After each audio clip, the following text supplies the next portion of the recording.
Welcome back to section 3.4, lesson 1. Here we'll look at the effect of changing the radius on the volume of a sphere. So now when the radius is changed by a factor of x, the volume is going to be changed by a factor of x cubed. So say we had a sphere that had a radius of 2 centimeters. And we're going to increase that by a factor of 4. So x is equal to 4. That means the radius of the larger sphere is now going to be 8 centimeters.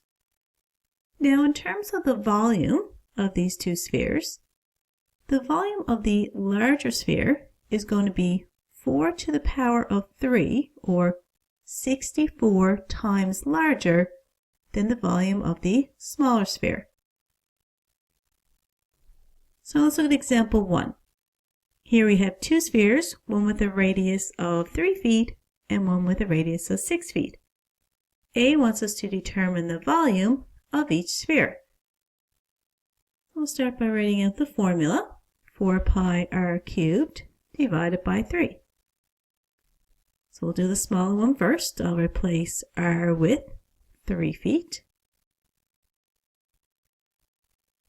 Now in the calculator, 4 times pi times 3 to the power of 3, all divided by 3, is 113.1 cubic feet.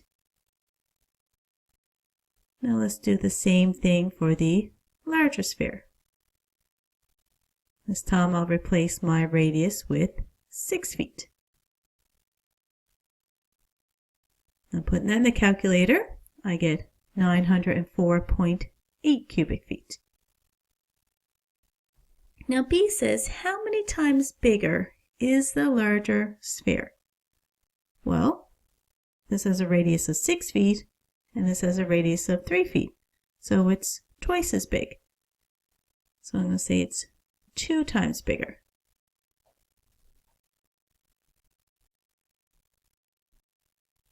Now C says, cube the number in part B. So 2 cubed is going to be 2 times 2 times 2, which is 8. Then part D wants us to divide the larger volume by the smaller volume to see how many times larger it is. So now 904.8 divided by 113.1 is equal to 8. So this means that the larger sphere is 8 times larger volume than the smaller sphere, even though the radius was only doubled. So let's make a note of what we noticed. So I'm going to say that when the radius was increased by a factor of 2,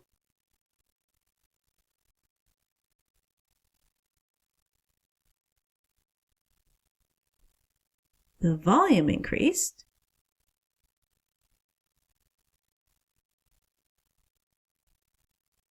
by a factor of 2 cubed, or 8. So just because the radius doubles doesn't mean the volume is going to double.